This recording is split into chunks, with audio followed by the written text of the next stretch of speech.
tonight, just because it's a lot of bragging rights, and ConFed is really, it's a pretty tight knit group, and everybody knows each other pretty well, and so you don't want to lose in something like this, and have to hear it from your friends the rest of the couple weeks or month or however long it is until the next one comes. Because I know that doesn't sound like a long time, like a couple weeks, yeah, whatever.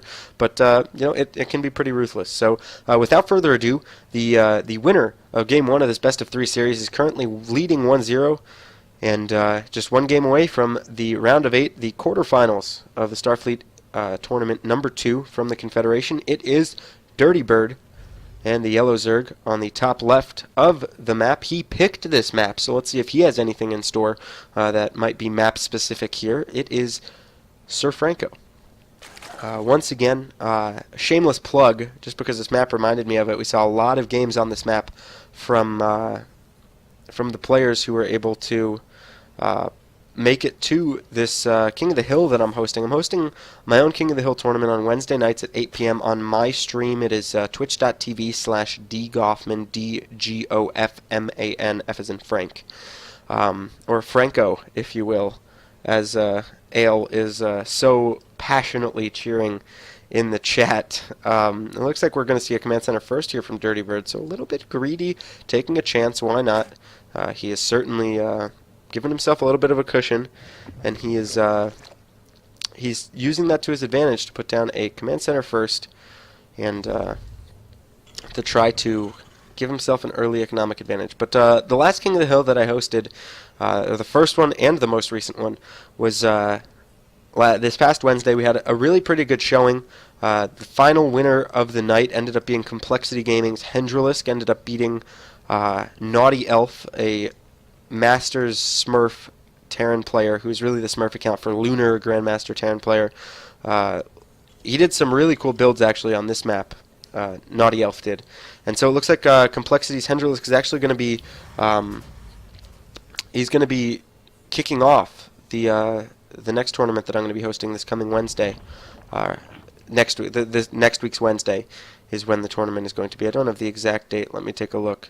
It looks like the 22nd, January 22nd, at 8 p.m. on twitch.tv/dgoffman. There are some cash prizes coming out from that, so definitely be sure to check that out. 2 wins in a row gets you $5, 4 wins in a row gets you $10, and 5 wins in a row gets you $15. And there's actually a challenge match that you then qualify for, which allows you an opportunity to play one more game to retire as the leading King of the Hill, or the current King of the Hill, and you would win $10 more just for winning that prize match, the challenge match. So you get up to $25, and it's and then you can actually keep going from there. It's a little bit more complicated. I won't go too far into detail here because it's not the place to be discussing that, but it's just a shameless plug and some incentive. If you are a platinum level player or above, those are the only requirements to enter. Be platinum or above. So definitely please check that out for me.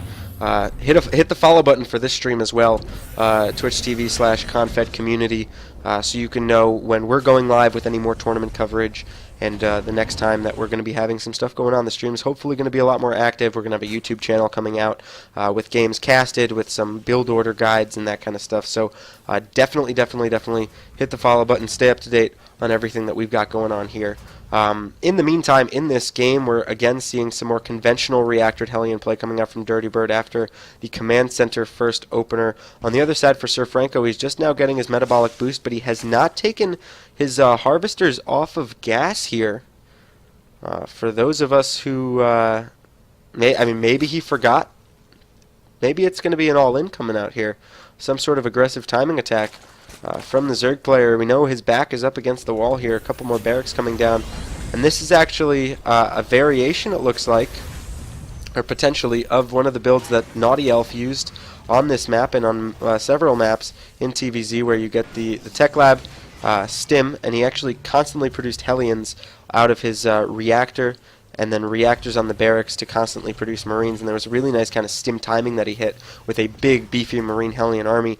We'll see if he ends up doing that, or what he ends up opting for. But after not taking his guys off gas, we now see double evolution chamber coming down for SirFrancO, as well as a very early layer, actually. So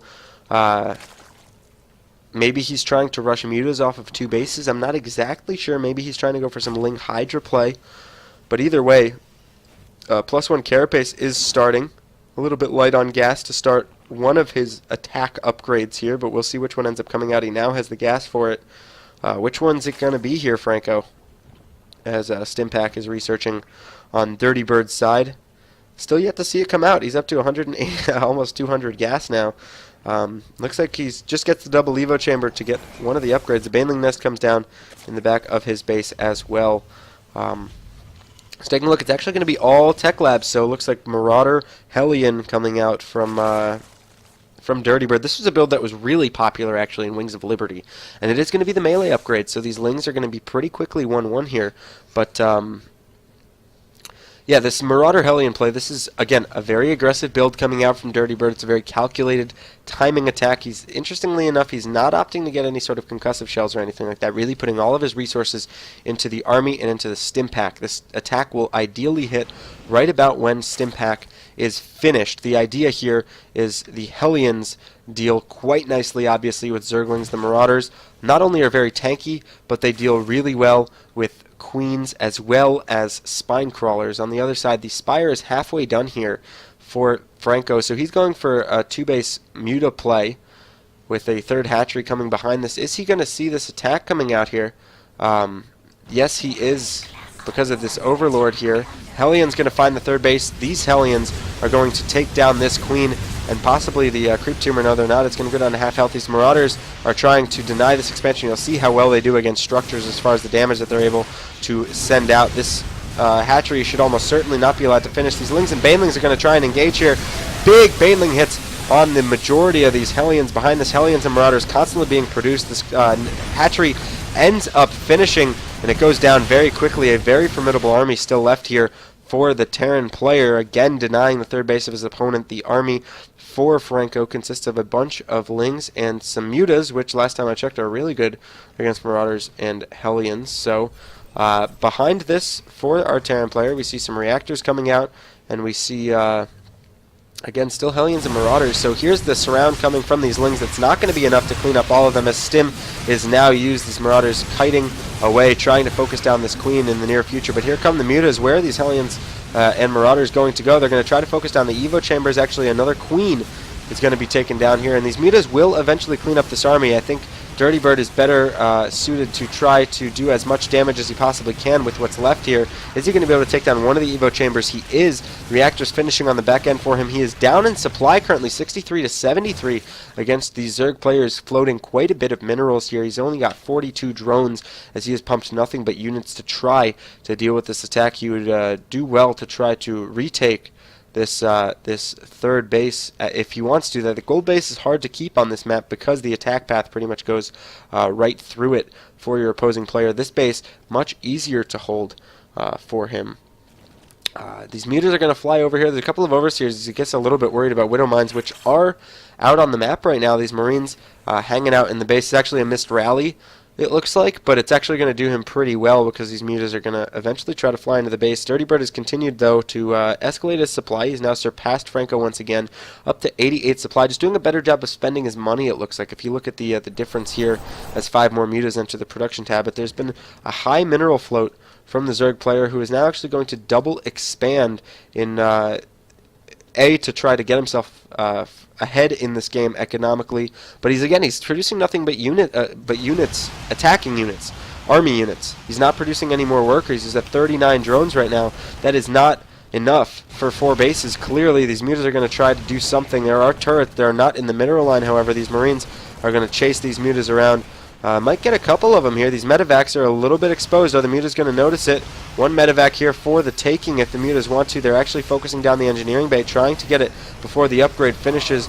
A couple of units sent over to repair. Muta's flying directly over the turret. Is this engineering bay going to survive? I don't know if it will, and it just barely will, as the cavalry is called to try to save it. These Mutas continuing to do some damage and to stress DirTyBiRD a little bit with his multitasking. But behind this, how has Franco been able to deal with his multitasking? We take a look. The gold base has finished, but there is a good amount of energy on these Queens.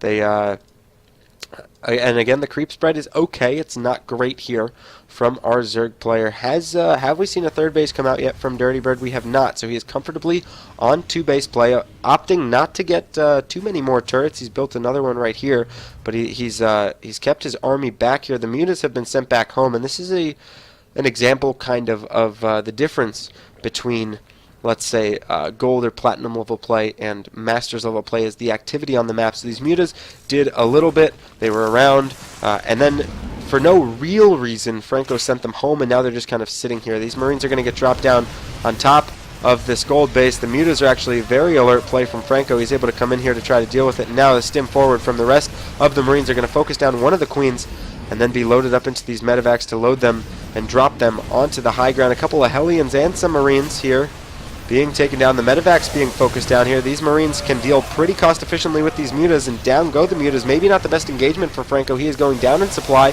He's up to 80 supply to the 110 of DirTyBiRD. These Banelings and Lings cleaning up what was on the low ground for the Terran player, but these drones are going down. 7 drones killed so far in this game by DirTyBiRD. He has a pretty healthy lead in supply. A lot of it is with this army back here, but again, the third command center 3/4 of the way down. He'll probably try to land it on the gold base as well. That's one of those eye-catching bases for a Terran player, because mules on a gold expansion just means so much extra money. But again, taking a look, still 39 drones now after those were killed. Franco needs more drones. He doesn't have the ability right now to, I mean, look at this. We only have 12 drones coming to this base, and those are the ones that are still coming. They weren't even here momentarily, or a moment ago. And now this base has nothing mining here. This base only has gas, so Franco really needs to drone up. He's building some more units, though, and again, he's trying to get the +1 melee attacks, which didn't finish. It was shut down by the Marauder Hellion play earlier on in the game. So now that DirTyBiRD is regrouped, he's got himself a big beefy army, 1-1 finished, +2 weapons on the way. He is trying to move out to saturate and secure his third base. These mutas taking some big Widowmine shots, trying to get a couple of medevacs. That is going to send them back to heal here. Some Banelings being morphed in. It looks like we've got 6 morphing in right here, and these Lings waiting to greet any sort of drop that comes. These Widowmines placed nicely on the low ground. They'll be in range of anything on the high ground to protect it, basically, and these Marines down here as well to protect whatever is up on the high ground. He would do well to just lift up here, and there go the Widowmines to deal with the rest of this army. Here come the Marines. They focus down that one medevac, but a pretty big Widowmine shot again, taking down a lot of these mutas into the lower health. That allows these medevacs to drop towards the high ground, and for this army to actually just run forward, stim forward, and possibly go elsewhere. I'm interested to see where it's going to end up going, but for now, this base, the gold base, under fire for the Zerg player. 110 supply to 153. The Lings that come out get taken, they don't get taken down, but they take some damage. These Marines are going to get surrounded and cleaned up. It looks like they were going to try and kill off the 4th base here, but these Marines stim forward. This hatchery less than half health, 500 health and counting. These mutas are going to come in now, and they're going to eat some damage. A couple of them do go down. There are 11 left here in this clump, and that's all of the mutas that are left on the map. One more goes down, a second one and a third one goes down from the Widowmine shots. Some nice damage going on there, and now trying to be everywhere on the map is DirTyBiRD. These Marines stim forward, the Widowmines burrow, and these Zerglings are going to go down in a hurry. 140 supply to 73, double the supply of his opponent is the green Terran player from Confederation. Very close to taking this game, and a convincing 2-0 best-of-3 series in the round of 16 of the ConFed StarFleet in-house tournament number 2. This base taken down, now the top base as well, the gold base under fire, 150 health, now under 100 health. Down it goes. More Banelings being morphed in, 8 of them over here, but these Widowmines are going to, well, kill 3 of them before they even hatch. These Lings get taken down by some Widowmines as well. Just so much out here on the map right now from DirTyBiRD. Some nice splitting there. Now 100 supply above his opponent. GG, all but a formality here coming out. And, well, Franco, valiant effort. Looks like he's got some fans in the chat, but it doesn't look like it's going to be enough for the yellow Zerg player from Confederation. He's completely mined out in his main base, trying desperately with what's left of these Lings to deal damage, but when you're down 163 supply to 43, and all but your main hatchery and your macro hatchery are done, well, GG is all you can really say. So